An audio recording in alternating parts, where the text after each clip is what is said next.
Now, what if instead of a mass at the end of a string, I used a cylinder rod with length L and center of mass here in the middle at point G, and the mass of the rod is M, so I will have mg at this point. What happens here is the following.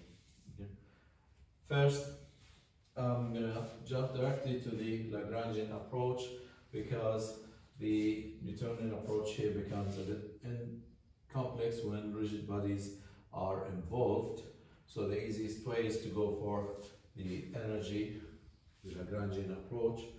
And in our case here, again, the velocity of the center of mass, G, is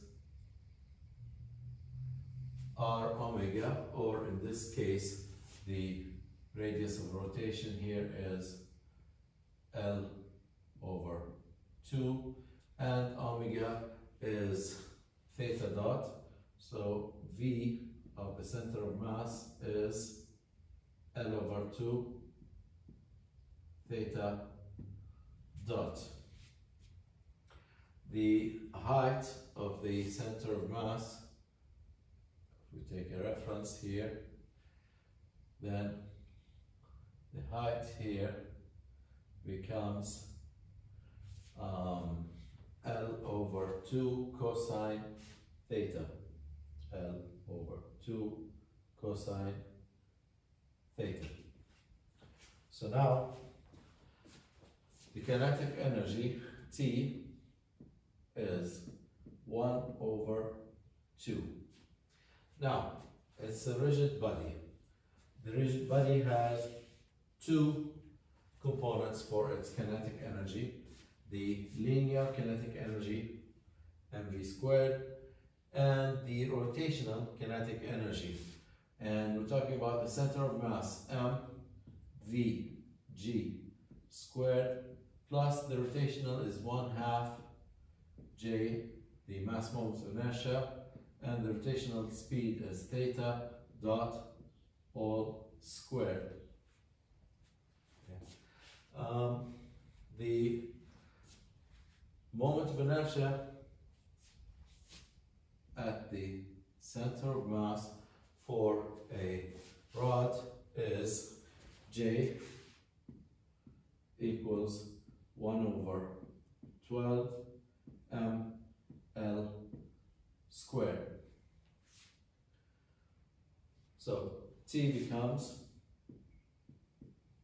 1 over 2 m. Vg is L over 2 theta dot all squared plus 1 over 2 1 over 12 mL squared theta dot squared. Okay, this is 1 over 4 mL. This is 1 over 8 actually. 1 over 8 mL squared theta dot squared plus 1 over 24 mL squared theta dot squared,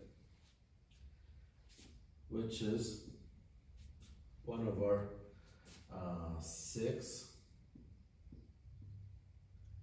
mL squared theta dot squared. Now, the other form of kinetic energy for rigid bodies, in the case we have a fixed point. Now for this rigid body, this hinge point is a fixed point, and in such case I can write the kinetic energy as just the rotational kinetic energy J, but at the fixed point theta dot squared, and I don't have to include the linear kinetic energy. And let's see if that's true. 1 over 2,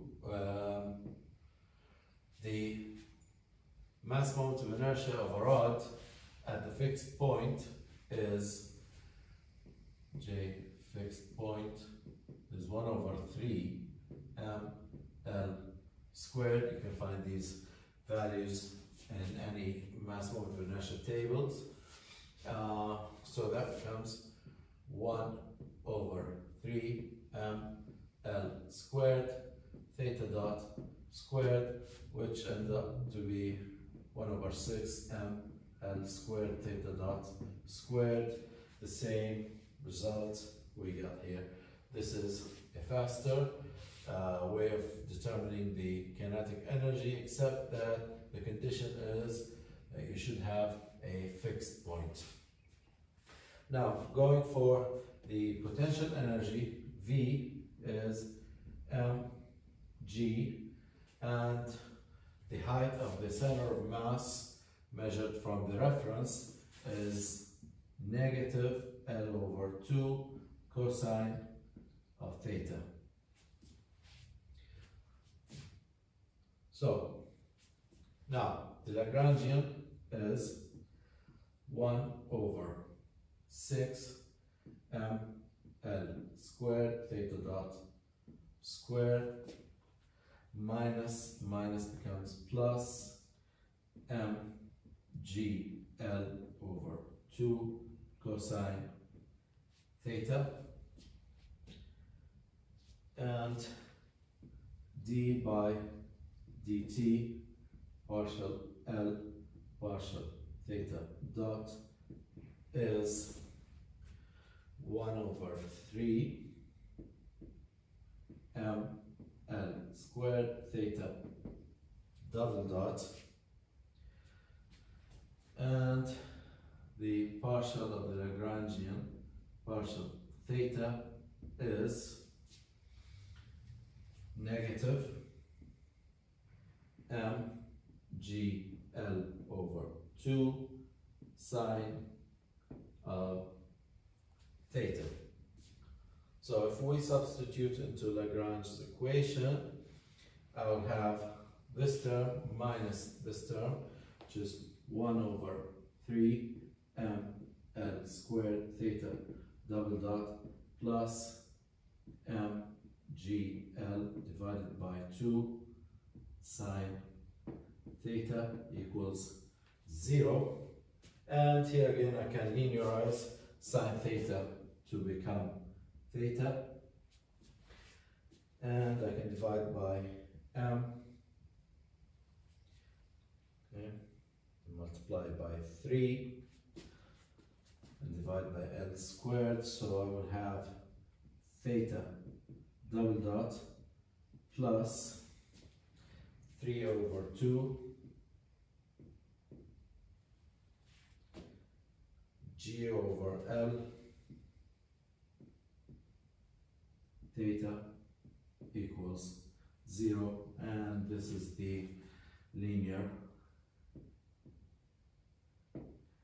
equation of motion for a cylinder rod suspended from a fixed point. It acts like a pendulum. And here we have the equation of motion. It's a bit similar to the equation of motion of a mass at the end of a string, except that the term multiplying theta here is a bit different. And this is gonna be very important in the vibration analysis later on.